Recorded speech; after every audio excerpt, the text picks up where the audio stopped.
Welcome back to another video guys. இன்றைக்கி இந்த வீடியோவில் வந்து நிறைய புது படங்கள் பழைய படங்கள் அப்படின்னு சொல்லிட்டு ஒரு கலவையாக சேர்த்து தான் அந்த வீடியோவில் வந்து கொண்டு வந்திருக்கேன்.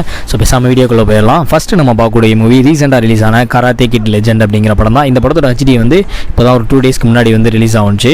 சேம் பார்த்தீங்கன்னா கராத்தே கிட்டோட ஸ்டோரி தான், அதே பிளாட் தான் இங்கேயும் வச்சுருப்பாங்க. பட் கொஞ்சம் டிஃப்ரெண்ட்டாக வந்து எடுத்திருக்காங்க. நம்ம ஹீரோ வந்து ஒரு சின்ன பையன். அவன் வந்து அவங்க அம்மாவோட மூவ் ஆகி நியூயார்க் சிட்டி போய் அங்கே இருக்கக்கூடிய ஸ்கூலில் வந்து சேர்ந்து அவன் படிக்க ஆரம்பிக்கிறான். அங்கே வந்து வழக்கம் போல் வந்து ஃபஸ்ட்டு பார்ட்டில் இருக்க மாதிரியே அங்கே இருக்கக்கூடிய லோக்கல் பசங்கள்கிட்ட போய் அடி வாங்கிட்டு வரான். இப்போ வந்து அவன் வந்து குங்ஃபு கற்றுக்கணும் அப்படின்னு சொல்லிட்டு ஜாக்கி சான் கிட்ட வந்து கற்றுக்கிறான். ப்ளஸ் வந்து இந்த பக்கம் பார்த்தீங்கன்னா கராத்தே சொல்லி கொடுக்கறதுக்காக வந்து டேனியல் ரசோ அப்படின்னு சொல்லிட்டு ஒருத்தர் இருப்பார், கோப்ரா கையில் இருப்பார். அவர் வந்து பிடிச்சிட்டு வந்து இதுக்குள்ளே வந்து சொல்லிட்டாங்க. இவங்க 2 பேரும் சேர்ந்து வந்து ஃபைட் பண்ணுறதுக்கு சொல்லி கொடுக்குறாங்க. லாஸ்ட்டில் வந்து வழக்கம் போல் அந்த சாம்பியன்ஷிப் போட்டியில் வந்து ஜெயிச்சு என்ன பண்ணான், ஜெயிச்சானா இல்லையா அப்படிங்கிறதான் இந்த படத்தோட ஸ்டோரி. ஃபஸ்ட் பார்ட் அளவுக்கு இல்லைனாலும் செகண்ட் பார்ட்டில் வந்து ஓரளவு போர் அடிக்காமல் கொண்டு போயிருந்தாங்க. பட் நல்லா இருந்துச்சு படம் பார்க்கும்போது.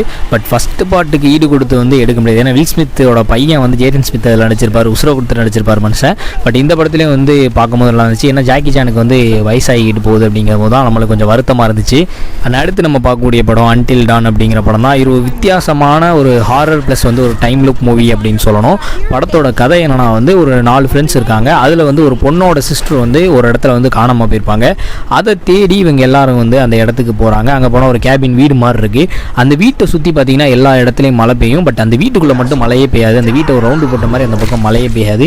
இப்போ அந்த வீட்டுக்குள்ளே என்ன மிஸ்ட்ரி இருக்குது அப்படின்னு சொல்லிட்டு இவங்க அந்த வீட்டுக்குள்ளே போகிறாங்க. ஸோ அங்கே போனதுக்கப்புறம் வந்து ஒரு மாஸ்க் போட்ட ஆள் வந்து இவங்க எல்லாருமே வந்து கொலை பண்ணுறான். ஒரு ஆளாக கொலை பண்ணும்போது அந்த டைம் லூப்பில் வந்து திரும்ப உயிரோட வந்துக்கிட்டே இருக்காங்க. ஸோ இவன் எதுக்காக கொலை பண்ணுறான், இவங்க சிஸ்டருக்கு என்னாச்சு, இந்த டைம் லூப்பை வந்து எப்படி அவங்க ஸ்டாப் பண்ணாங்க, அந்த வீட்டுக்குள்ளே வந்து எப்படி வெளியே வந்தாங்க அப்படிங்கிறதான் இந்த படத்தோட ஸ்டோரி. ரொம்ப ஒரு இன்ட்ரெஸ்டிங்கான ஸ்டோரி. பட் வித்தியாசமான கான்செப்ட் எடுத்திருந்தாங்க. முழுக்க அந்த வீட்டுக்குள்ளே நடக்கிற மாதிரி தான் இருக்கும். நிறைய ஹாரர் எலிமெண்ட்ஸ்லாம் படத்தில் வச்சுருந்தாங்க. ஸோ மூணாவது நம்ம பார்க்கக்கூடிய படம் தி டெசன்ட் அப்படிங்கிற படம் தான். ஒரு 6 ஃப்ரெண்ட்ஸ் சேர்ந்து ஒரு கேவை வந்து எக்ஸ்ப்ளோர் பண்ணுறதுக்காக போகிறாங்க. அந்த மேப்லாம் கொண்டு போனாலுமே மேப்பில் இல்லாத ஒரு குகை புதுசாக இருக்கே, நம்ம உள்ளே போய் பார்ப்போம் அப்படின்னு சொல்லிட்டு போகிறாங்க. போகிற இடத்துல வந்து அந்த கேவுக்குள்ளேயே வந்து அவங்க வந்து ட்ராப் ஆகி மாட்டிக்கிறாங்க. ஸோ வெளியே வர்றதுக்கும் வழி கிடையாது, மொபைல் சிக்னல்னு சொல்லிட்டு எதுவுமே கிடையாது. அங்கே வந்து கிராலர் அப்படின்னு சொல்லிட்டு ஒரு மனுஷ மாதிரியே இருக்கக்கூடிய வித்தியாசமான விலங்கு ஒன்று சுற்றிக்கிட்டு இருக்கு, பிரெடேட்டர் மாதிரி இவங்களை போட்டு தள்ளணும் அப்படின்னு. ஸோ இதுக்குள்ளலாம் இருந்து எப்படி இவங்க தப்பிச்சு வெளியே வந்தாங்க, யாராவது தப்பிச்சாங்களா இல்லையா அப்படிங்கிறதான் இந்த படத்தோட ஸ்டோரி. இந்த படம் பார்க்கும்போது எப்படி இருந்துச்சா, ஒரு நைட் மேர் அப்படின்னு சொல்லுவாங்களா, ஒரு கனவாக இருக்கக்கூடாது அப்படிங்கிற மாதிரி தான் இந்த படம் எடுத்திருப்பாங்க. ரொம்ப ஒரு ஹாரர் மூவி அப்படிங்கிற மாதிரி தான் இந்த படம் இருக்கும். செம்மையாக கொண்டு போயிருந்தாங்க கைஸ். இந்த படம் வந்து ஒரு அட்வென்ச்சர் படம் ப்ளஸ் வந்து ஹாரர் அப்படிங்கிற மாதிரி தான் எடுத்திருப்பாங்க. அந்த கேவுக்குள்ளே வந்து இவங்களுக்குள்ள சண்டை வரும், எமோஷனலாக ரொம்ப வந்து வீக்காக இருப்பாங்க, எப்படி வர்றது எதுவுமே இருக்காது சாப்பிட்றதுக்கு. ஸோ ரொம்ப வந்து ஃபீல் பண்ணி இந்த படத்தை எடுத்திருப்பாங்க போல், அந்த மாதிரி எடுத்திருக்காங்க. IMDbயில் பார்த்தீங்கன்னா 7.2 கொடுத்துருக்காங்க இந்த படம். ஸோ ரொம்ப ஒரு நல்ல படம் அப்படின்னு சொல்லணும், மிஸ் பண்ணாமல் பாருங்கள் இந்த படத்தை. அடுத்து நம்ம பார்க்கக்கூடிய படம் எக்ஸஸ் பேகேஜ் அப்படிங்கிற படம் தான். இந்த படத்தோட பிளாட் வந்து ரொம்ப சிம்பிளாக இருக்கும், சூப்பராக பண்ணியிருந்தாங்க. இப்போலாம் எப்படி யோசிச்சாங்கன்னு தெரியல.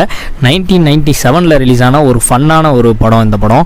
படத்தோட ஸ்டோரி என்னன்னா வந்து எமிலி அப்படிங்கிறவங்க தான் நம்ம ஹீரோயின். ரொம்ப பணக்கார ஹீரோயினாக இருப்பாங்க. அவங்க அப்பாலாம் வந்து ரொம்ப கோடீஸ்வரர் அப்படிங்கிற மாதிரி இருப்பார். அவருக்கு வந்து இந்த பொண்ணு மேலே வந்து அட்டென்ஷனாக இருக்காது. இவங்க வந்து நினச்சிக்கிட்டே இருப்பாங்க, எப்போ எங்கள் அப்பா வந்து என்னை கண்டுக்கிறவே மாட்டேங்கிறாரு, எதுலையும் கேர் பண்ண மாட்டேங்கிறாரு அப்படின்னு. இப்போ இவங்க வந்து ஒரு கிட்னாப் ஒன்று பிளான் பண்ணுறாங்க. ஒரு கார் ஒன்று இருக்குது, BMW கார் மாதிரி இருக்கும். அந்த காரோட ட்ரங்க்குள்ளே இவங்களே வந்து லாக் பண்ணிக்கிட்டு என்ன யாரோ கிட்னாப் பண்ணிட்டாங்க காப்பாற்றுங்க அப்படின்னு சொல்லிட்டு வந்து அவங்க அப்பாவுக்கு வந்து கால் பண்ணி சொல்லுவாங்க. இப்போ வந்து அவங்க அப்பா வந்து பதறி போய் வர்றப்ப இந்த காரை வந்து ஒருத்தன் வந்து திருடிட்டு போயிடுறான். ஸோ அதுக்கப்புறம் என்னாச்சு அப்படிங்கிறதான் வந்து இந்த படத்தோட ஸ்டோரி. நான் முன்னாடி சொன்ன மாதிரி சிம்பிளான ஒரு பிளாட் தான் எடுத்திருக்காங்க. அவங்க அப்பா வந்து எப்படி இவரை வந்து காரை கண்டுபிடிச்சாரு, இந்த காரை திருடினவன் வந்து யார், கடைசியில் அவங்க தப்பிச்சாங்களா இல்லையா அப்படிங்கிறலாம் வந்து ப்ளஸ் ஒரு க்ரைம் ப்ளஸ் காமெடி அப்படிங்கிற மாதிரி தான் படம் ஃபுல்லாக வந்து கொண்டு போயிருப்பாங்க. இந்த படம் வந்து பிரைம் வீடியோவில் அவைலபிளாக இருக்குது. 5.4 கொடுத்துருக்காங்க IMDb ரேட்டிங்கில். ப்ளஸ் வந்து இந்த படத்தோட லிங்க் இருக்குது, டெலிகிராமில் கொடுக்குறேன், வேணுங்கிறவங்க வந்து டவுன்லோட் பண்ணிக்கோங்க. ஸோ நெக்ஸ்ட் நம்ம பார்க்கக்கூடிய படம் தி ஆர்ட் ஆஃப் வார் 2 பெட்ரேயல் அப்படிங்கிற படம் தான். நம்ம ஹீரோ வந்து ரிட்டையர்மெண்ட்டில் இருக்கார், நீல் ஷா அப்படிங்கிறவர் தான் அவரோட பேர். ரிட்டையர்மெண்ட்டில் வாழ்ந்துகிட்டு இருக்காரு. அவரோட ஃப்ரெண்டு வந்து ஒரு செனட்டராக இருப்பார். இந்த எலெக்ஷனில் நிற்கிறதுக்காக பிளான் பண்ணிட்டு இருப்பார். அவரோட ஃப்ரெண்டு வந்து ஒரு நாள் வந்து கொடூரமான முறையில் கொல்லப்படுறாரு. இப்போ நம்ம ஹீரோ வந்து பேக் டு தி ஆக்ஷன் அப்படிங்கிற மாதிரி வந்து இவர் ஃப்ரெண்டை யார் கொலை பண்ணா அப்படிங்கிறத கண்டுபிடிக்க போகும்போது இவரை வந்து ஃப்ரேம் பண்ணிடுறாங்க, இவன் தான் கொலை பண்ணியிருப்பான் போல அப்படிங்கிற மாதிரி. ஸோ உண்மையான குற்றவாளி யார், எதுக்காக வந்து இவரை கொலை பண்ணாங்க, இதுக்கு பின்னாடி இருக்க அரசியல் சரி என்ன அப்படிங்கிறதெல்லாம் வந்து நிரூபிச்சாரா இல்லையா அப்படிங்கிறதா இந்த படத்தோட ஸ்டோரி. ஸோ ஒரு பக்கம் ஓடிக்கிட்டு இருப்பார், ஒரு பக்கம் வந்து குற்றவாளியை தேடிக்கிட்டு இருப்பார். இப்படி தான் படம் ஃபுல்லாகவே போகும். ஸோ ஒரு ஆக்ஷன் லவர்ஸ் இருந்தீங்கன்னா வந்து இந்த படம் அப்படி எடுத்திருப்பாங்க. ஆக்ஷன் ப்ளஸ் த்ரில்லர் அப்படிங்கிற மாதிரி தான் போகும். அடுத்து என்ன அப்படிங்கிற மாதிரி தான் கொண்டு போயிட்டு இருப்பாங்க. செம்மையான ஒரு படம் கைஸ். Amazon Prime Videoவில் வந்து அவைலபிளாக இருக்குது, கண்டிப்பாக பாருங்கள். ஸோ அடுத்து நம்ம பார்க்கக்கூடிய படம் 7 Years of Night அப்படிங்கிற படம் தான். எனக்கு ரொம்ப ஃபேவரட்டான ஒரு படம் இந்த படம். சோய் அப்படிங்கிற ஒருத்தர் வந்து வேலையை முடிச்சுட்டு வீட்டுக்கு போகும்போது நைட்டில் வந்து காரில் போயிட்டு இருப்பாரு. அப்போ வந்து ஒரு பொண்ணை வந்து ஆக்சிடென்டலாக வந்து கொன்னுறாரு. ஸோ அந்த பாடி வந்து யாருக்கும் தெரியாமல் இருக்கணும் அப்படின்னு சொல்லிட்டு ஒரு லேக்கில் வந்து டம்ப் பண்ணிட்டு போயிடுறாரு. அந்த பொண்ணோட அப்பா வந்து பயங்கரமான ஒரு ஆள். அவர் யாருங்கிறத வந்து நீங்கள் படம் பார்த்து தெரிஞ்சுக்கங்க. ஸோ அவர் வந்து என் பொண்ணை யார் கொண்டிருப்பா அப்படிங்கிறத வந்து தேடி கண்டுபிடிக்கிறதுக்காக போகிறாரு. ஒரு 7 வருஷ பகை அப்படிம்பாங்கல்ல, அந்த மாதிரி எடுத்திருப்பாங்க இந்த படம். அதனால தான் 7 Years of Night அப்படின்னு சொல்லிட்டு டைட்டிலே வச்சிருக்காங்க. படம் பார்க்கும்போது உங்களுக்கு புரியும் எதுக்கு இந்த டைட்டில் வச்சாங்க அப்படின்னு. ஸோ ரிவெஞ்சுக்காக போகிறாரு. கடைசியில் அவனை கண்டுபிடிச்சி கொண்டாரா இல்லையா அப்படிங்கிற மாதிரி தான் அந்த ஸ்டோரி போகும். பட் இதில் வந்து நிறைய பிளாட் வச்சு உள்ள படத்தில் பார்த்தீங்கன்னா எக்கச்சக்கமான ஃபைட் சீன்ஸ் வச்சு பயங்கரமாக கொண்டு போயிருப்பாங்க. கொரியன் படத்தில் பார்த்தீங்கன்னா ஆக்ஷன் ப்ளஸ் வந்து த்ரில்லர் அப்படின்னு வந்துட்டாலே வந்து அவங்களை அடிச்சிக்கவே முடியாது. அந்த மாதிரி வந்து தரமான ஒரு த்ரில்லர் படம் இந்த படம். ஆக்ஷன் சீன்ஸ்க்குலாம் வந்து பஞ்சமே இருக்காது. அடுத்து நம்ம பார்க்கக்கூடிய படம் சீ ஃபீவர் அப்படிங்கிற படம் தான். நம்ம ஹீரோயின் வந்து மெரின் பயாலஜிஸ்டாக இருப்பாங்க. ஸோ அவங்க வந்து ரிசர்ச் பண்ணணும் அப்படிங்கிறதுக்காக கடலுக்குள்ளே வந்து ஒரு டீமை கூட்டிகிட்டு போகிறாங்க போட்டில். போன இடத்துல வந்து போட்டுக்கு கீழே பார்த்தீங்கன்னா வந்து மர்மமான ஒரு விஷயம் வந்து போட்டுக்கு கீழே வந்து ஒட்டிக்கிறது. அது மூலியமாக இவங்களுக்கு வந்து நிறைய இன்ஃபெக்ஷன் வருது. இன்ஃபெக்ட் ஆகிறாங்க நிறைய பேர். இன்ஃபெக்ட் ஆனவங்க வந்து நிறைய பேர் வெளியே சொல்ல மாட்டேங்கிறாங்க. பட் அந்த போட்டு வந்து அதுக்குள்ளேயே மாட்டிக்கிட்டு இருக்கனால வந்து இவங்க மூவ் ஆன் ஆக முடியல, அங்கேயே வந்து சுற்றிக்கிட்டு இருக்காங்க.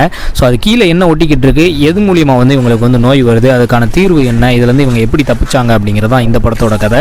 இது முழுக்க முழுக்க வந்து கடலுக்குள்ளேயும் அந்த போட்டுக்குள்ளேயும் நடக்கிற மாதிரி ஒரு ஸ்டோரியாக இருக்கும். லாஸ்ட்டில் எப்படி தான் அவங்க தப்பிச்சாங்க அப்படிங்கிற மாதிரி ஒரு சர்வைவல் த்ரில்லர் ப்ளஸ் வந்து சைக்கலாஜிக்கல் த்ரில்லர் அப்படிங்கிற மாதிரி எடுத்திருப்பாங்க. அந்த போட்டை பிடிச்சிக்கிட்டு ஒரு உயிரினம் ஒன்று இருக்கும். அது என்ன அப்படிங்கிறத வந்து நம்மளுக்கு கடைசியில் காட்டுவாங்களா மாட்டாங்களா அப்படிங்கிற மாதிரி சூப்பராக கொண்டு போயிருப்பாங்க. IMDbல வந்து 5.7 கொடுத்துருக்காங்க ரேட்டிங். செம்மையான ஒரு படம், வித்தியாசமான ஸ்டோரி உள்ள ஒரு படம், கண்டிப்பாக பாருங்கள். அடுத்து நம்ம பார்க்கக்கூடிய படம் டேம்பீர் அப்படிங்கிற படம் தான். படத்தோட ஸ்டோரி என்னன்னா, நம்ம ஹீரோ வந்து ஒரு கான் ஆர்டிஸ்ட்டாக இருப்பார். அதாவது வந்து பணத்துக்காக வந்து ஏமாற்றக்கூடிய ஒரு ஆளாக இருப்பார். இவர்கிட்ட இப்போ ஒரு வேலை ஒன்று வருது. இந்த டவுனில் இருக்க வேம்பயர்ஸை வந்து அழிக்கணும் அப்படின்னு சொல்லிட்டு அவர் வந்து பில்டப் கொடுத்துருப்பாரு. நான் வந்து வேம்பயர் ஹண்டர் அப்படிங்கிற மாதிரி. பணத்தை வாங்கிட்டு அந்த டவுனுக்கு போனதுக்கப்புறம் தான் தெரியுது அங்கே வந்து உண்மையிலே வந்து வேம்பயர்ஸ் இருக்காங்க. அவங்ககிட்ட வந்து இவர் மாட்டிக்கிறாரு அப்படின்னு. இவர் மட்டும் கிடையாது, இவரோட டீமில் 2-3 பேர் இருப்பாங்க. அவங்களும் சேர்த்து வந்து அதில் மாட்டிக்கிறாங்க.